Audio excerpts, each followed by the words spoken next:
everyone, welcome back to the channel. It generally goes without saying that negative thinking can severely impede one's ability to lead a fulfilling life. When everything seems bleak and nothing appears worthwhile, it's easy to feel stifled. It can seem as if progress is on the other side of the universe.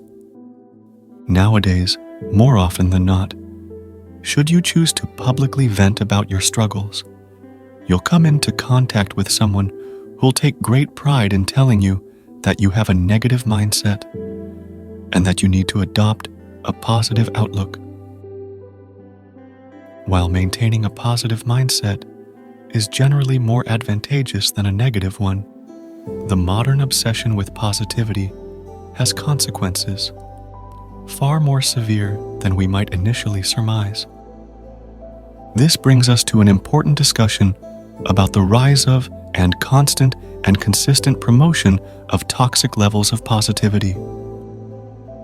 We all know individuals who are perpetually cheerful and relentlessly optimistic.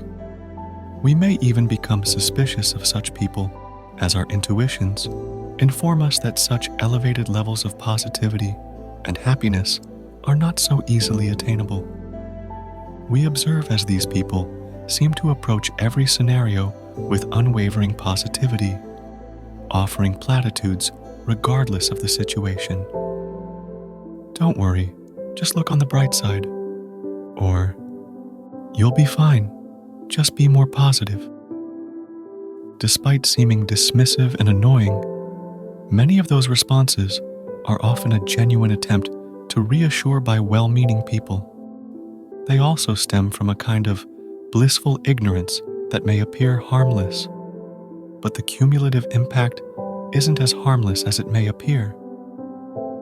The issue here is twofold. On the one hand, it is perilous to deny an essential aspect of life, suffering, and on the other, it serves up human interactions that feel empty and pathetic. You see, toxic positivity encourages us to ignore legitimate struggles and problems. Toxic positivity, by design, is intent on making us feel ashamed of our own thought process. It encourages us to mask our true feelings. And, as we shall see, this approach is completely unsustainable. The ancient Stoics extensively discussed how our perceptions of events shape our emotions.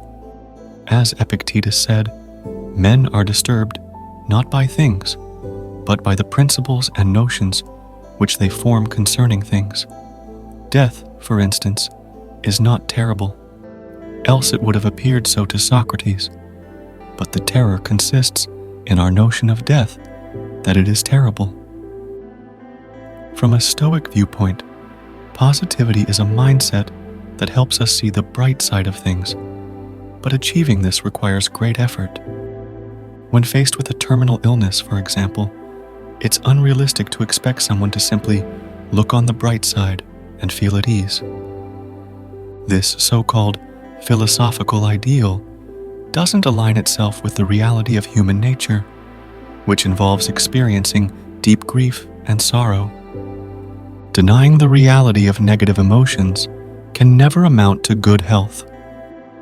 Encouraging someone to just be happy or stop being negative ignores the complexity of human emotions. While positivity is generally preferable, rejecting and disapproving of natural feelings like grief and anger only worsens our state of mind. True happiness cannot be forced through superficial affirmations. It grows naturally through creating conditions conducive to well-being, like the pursuit of virtue in Stoicism or following the Eightfold Path in Buddhism.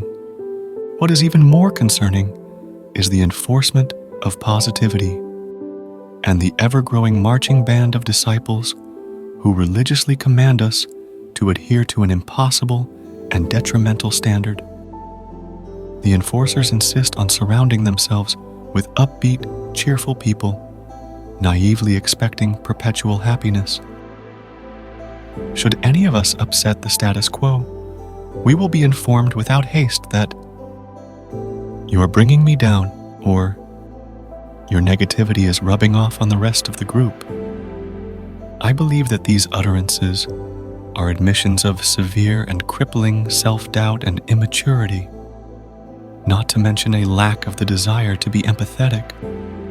It is one thing to attempt to provide reassurance to someone who is suffering, albeit completely redundant and pointless. It is an entirely different motive that compels individuals who willfully attempt to manipulate their own environments to ensure that their fragile sensibilities remain unstirred, or to ensure that they won't be put in a position to have to flex their empathetic muscles. Of course, this mindset is flawed. One might believe that if only I was surrounded by positive people, my own suffering would be subdued.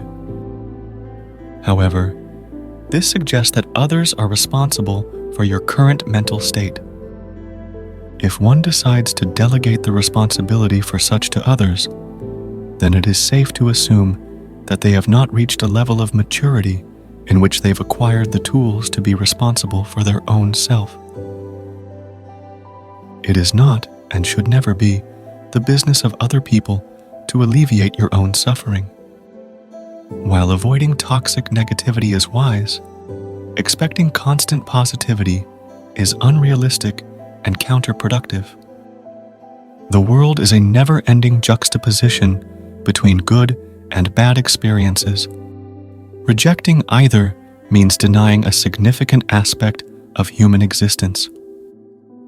Carl Jung has written extensively on the concept of the shadow, an unconscious part of the personality that contains all the traits we prefer not to acknowledge. Toxic positivity forces us to wear a mask of perpetual happiness, suppressing our true feelings. This suppression creates a composition among the shadow where all undesirable emotions fester and multiply, potentially leading to a breakdown when these suppressed emotions inevitably emerge at the surface. True positivity, unlike toxic positivity, involves facing life's challenges while accepting and acknowledging a range of emotions. It's about finding a sturdy ground where we can operate without denying any of our feelings, allowing them to guide us towards something better. We must ensure that we have the capacity to explore a diverse range of feelings. We must also ensure that we have the equipment that allows us to explore the consequences of our emotions. We must understand that our emotions are signals and that we must respond to those signals. If a situation requires our emotional state to be raising red flags, we must be adequately armed to be able to probe and make inquiries as to why. The better equipped we are, the higher the likelihood that we'll be able to identify the reasons for such signals and to take the appropriate action. If we are unequipped, we will look in all the wrong places. Or, sometimes, we won't look at all. Because often, what is occurring in situations like this is that we are in the process of identifying a problem. When a problem is identified accurately, only then can we begin to craft a solution. It is this internal network of events that leads to real and quality change. Also, this is where genuine positivity becomes apparent. Real positivity is in the process. It's contained in the various hardships that arise before us, and it is embedded into the availability of our diverse emotional responses. Positivity is in action, but it can never be found in pretense. By replacing toxic positivity with true positivity, we allow people to experience their genuine emotions. We allow people to become analytically savvy and confident. We allow them to become solution-oriented, Denying someone's feelings while urging them to be happy isn't helpful. Those who enforce constant positivity are merely projecting their own fears onto others and unwittingly parading their own inability and unwillingness to confront their own shadow.